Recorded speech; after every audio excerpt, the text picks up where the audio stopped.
Hi everyone, it's Derek from the iReady podcast here, and this is my reaction to the 2-each draw away against Hibs in the Premiership today. And with that everyone, the season is finally over. Thankfully it's over. The result today and really the performance was inconsequential.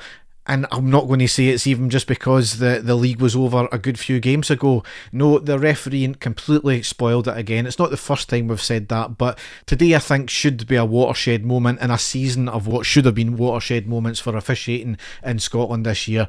And this is what I'm having to start the podcast off with because it is so blatant, it is unbelievable now.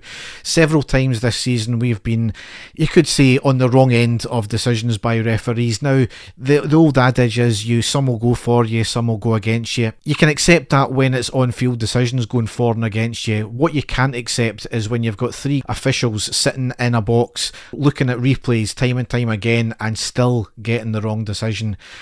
We've done it on the cheap. There's no goal line technology, which we'll obviously get into. It's just Mickey Mouse in every which way you look at it. And we've said it before, there is only so many times the coin can fall on the same side without you having to question it. Now, Bomber Brown on co-coms today came out and said it was sheer corruption. There is nothing left but to think that now because of the decisions that were made. We'll get into it in a second, but we lined up Butland, Tavernier, Suter, Balogun, Casawaniro, Barron, Raskin, Diamande, Cherny, Danilo and Dessers. On the subs bench we had Kelly, Proper, Cortez, Lawrence, Inciala, McCausland, Rice, Curtis and McCallion.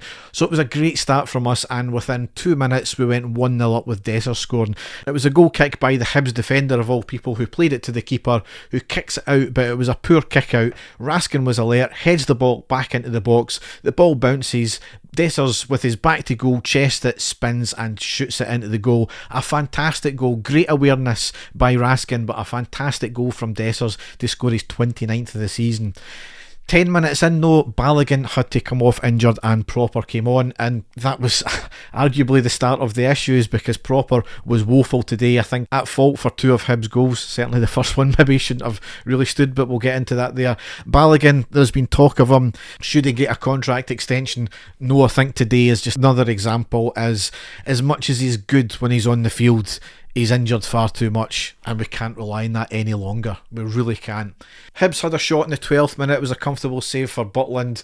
Cherny had a bit of a poor chance when it was a quick break on the 14th minute with Danilo playing a lovely ball to the right side to Cherny. A nice first touch by him, and he shoots it inside the box, but the keeper blocked it. Really poor from Cherny that there.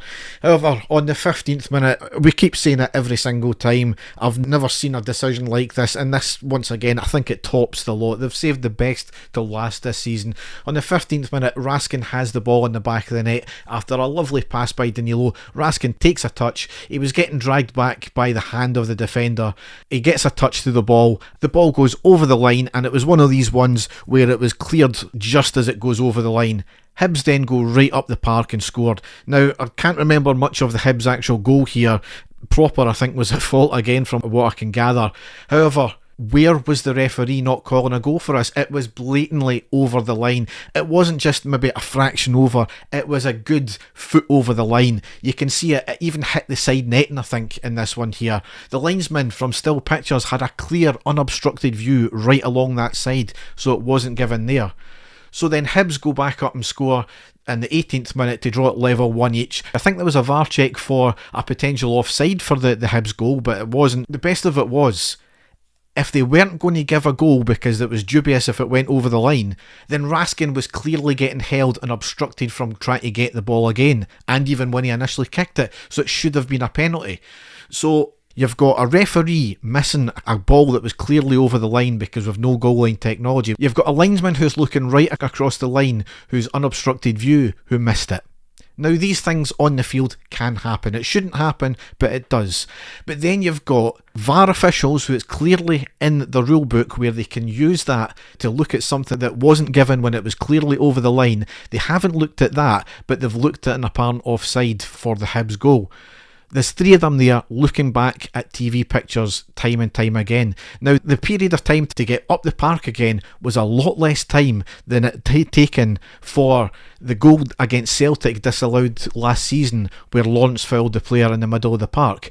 Do not tell me that they cannot look back at that. So as Bomber Brown said, it's clear corruption, because there is absolutely no way you can tell me that they made that honest mistake. We've seen it in the cup final where they never gave us a penalty when they clearly should have. It was more out than in, they said. Well, once again, we are down to refereeing decisions. That should have been us 2-0 up here. Now, we don't know how the game would have played out after that, but we would have been 2-0 up, and instead we found ourselves drawn level. For it being honest mistakes, consider Nick Walsh gave a horrendous handball decision in the previous game he'd done in the Dundee game, when it shouldn't have been, effectively relegated the team that one there. For him to get then this game, granted there was nothing left much to play for both teams, however, to get a game of this magnitude, get off with any sort of punishment, is the exact reason why Scottish football is where it is just now. I hope Rangers come out and call this out in the strongest terms, because this is not just an issue for Rangers, this is an issue for Scottish football. If you really want to say these are honest mistakes, which I don't think they are now, you cannot let this go. The SFA cannot be happy with having referees officiating that way. Anyway, there'll be more to come of that, I hope anyway. The rest of the game was a bit of a blur. We went into the second half, we got a goal which I missed because RTV went down, and it was on the 50th minute. Raskin made it 2-1. I've since seen it back. There was a corner in from the left, Raskin with a header at the near post and into the far side of the net. Diomande came off on the 53rd minute, Lawrence came on. The game came back up on Hibs TV, I started watching that. It came back up on RTV, which was ahead, and in between the flicking over, Hibs drew level to make it 2-2 on the 66th minute. I never seen the goal back. Dave's seen it and he said that the cross came in from the left wing, proper left boy on his own at the back post, and a header into the net. Just another poor goal to lose, proper once again. A raft of substitutions, a few decent chances for each team. I don't really remember much after that. The game was a bit of a blur, as I said. So that's how the game ended up. I can't really say much more than that, other than let's see what fallout comes from the refereeing decisions, because this cannot go on. So Dave and I will be back with probably our final podcast of the season. We're going to record that on Tuesday. All that's left to say is thanks for listening and goodbye.